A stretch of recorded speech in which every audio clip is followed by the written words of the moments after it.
So it's still hot here in Phoenix this week. We had our AC guy, Victor. He came out to the office. Thanks, Victor. He came out and, my office, Julie's office, they were just staying flipping warm in the afternoon. I got this fan going over here later. And, by, 3 o'clock in the afternoon, this room becomes like 80 degrees. And it's like, dang, it wasn't the AC. So this is something we're dealing with all over town, getting calls from people who are like, hey, my house won't cool down. So it now has become this strategizing, change the thermostat, crank the AC way down in the morning so that it stays cool throughout the day, and then, finally starts to rebound, keeps creeping up. So that's this week. The market's hot though too. Where is it softening? We're seeing a little bit of softening on the rental side. We are seeing tenants that moved in within the last year are opting sometimes for different solutions. They are looking for something else.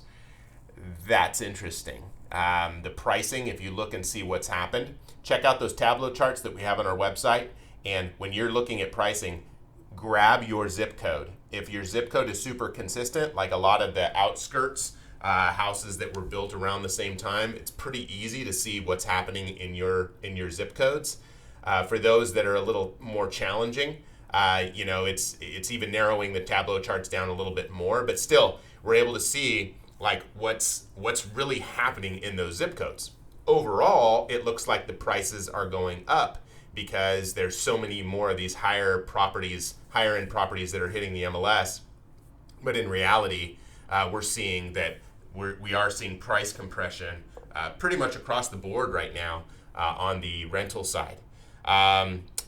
Sales side, and this is something that I brought up this week in our sales meeting. It's like we need to strategize with the facts. And a lot of times the trailing data that we hear about online or on the news, a lot of the data that they're using is trailing data. So we don't know what's what. And, I had a couple of clients contact me this week, and one in particular was looking for a new property management company. And they're working with a property management company here in the Valley that I respect, that I know how they do a lot of their behind the scenes. And it's very similar to what we do, right? It's not reinventing the wheel. Property management's very simple. It's ultimately, at the end of the day, it's a relationship business. So, the better our systems and processes, other companies some of them are following something very similar, right?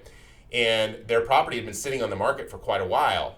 And I looked at their information and I looked at what it was, and it was like, ooh, there were some holes in things that could have been provided and options that this other company did. But realistically, there's not a lot of options when it comes to, rebranding and marketing a rental property in a market like this.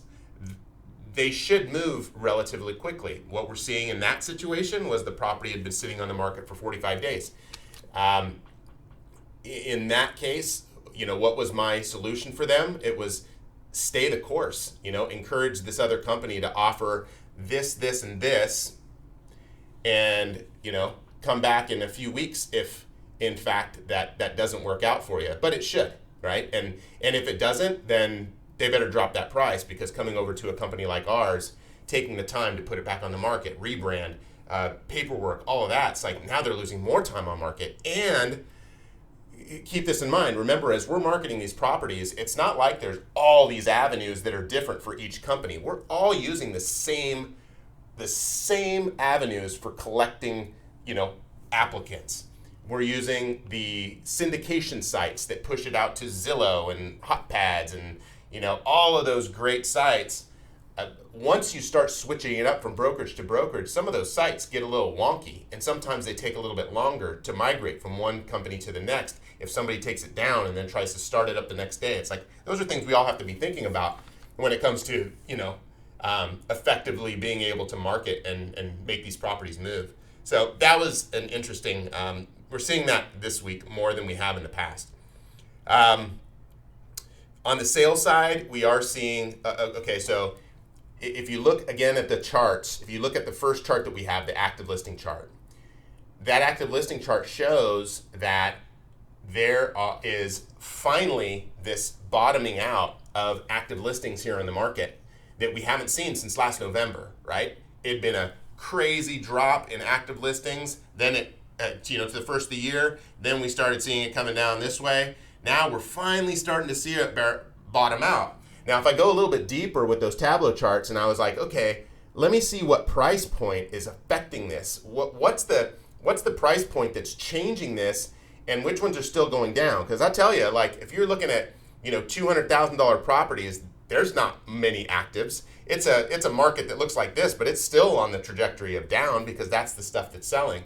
The price point that I saw that was actually rebounding and coming up the most with more active listings was that $500,000 to $600,000 range. Those two ranges on that Tableau chart were the ones that were basically bringing the rest of this up and stabilizing it so it looks like this.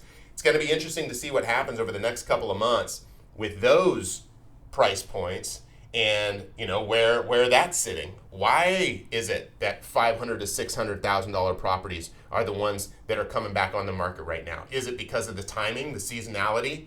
This is when generally we see most of the purchases here in the Phoenix market. Remember, solid bell curve, same with rentals. It's what we see. So with this $500,000 to $600,000 price point, like if you're sitting at that price point and looking to sell, now's the time to really start evaluating, like, what's that strategy look like? Remember, when strategizing, we want to be using the facts. When I talk to the team here, I always tell them it's, with real estate investing, it's a math problem. It's not a word problem. This book I'm reading right now, Understanding Michael Porter, it's a good book, but one of the things that it comments early on is it says, you want to strategize using the facts. And that phrase that we use, using math, is so important when it comes to figuring this stuff out. Oftentimes we're not able to use the math because the data is old. It's trailing data. It's information that doesn't even equate to what's happening in the market anymore. It's just how quickly can we make sense of the stuff as we're seeing it. And in this particular case, like, hey, that data that I provide you guys is in real time, and that's why I like it so much, because it helps me stay on top of like what's really happening. Because oftentimes it's just one day to the next. It's like, what is going on? Definitely a fun place to be right now. Real estate is exciting. Of course, sales are much slower here in the Valley for most agents because there's just not enough to go around. Rentals starting to stabilize a little bit. We're starting to see, more market saturation, I'd say, or like more people that are putting their houses on the market, which we expected was going to happen. Let's see what happens moving forward here in the next couple of weeks. Thanks so much for watching. I hope this is helpful. Stay cool out there. We'll definitely do our part. These ACs can't work much harder. But one thing we did learn also here, last little bit of information, we do have a service that does the air filters. And you all have probably known that if you've spoken to us about our service offerings. And there's right now, the air filters that we should be using, if you're trying to get the most circulation through your house, just use those chintzy green ones, because anything else is going to restrict airflow to the point where it's just not letting enough airflow through when the house is this hot. So take it what it is. Thanks. I appreciate you watching. Have a good one.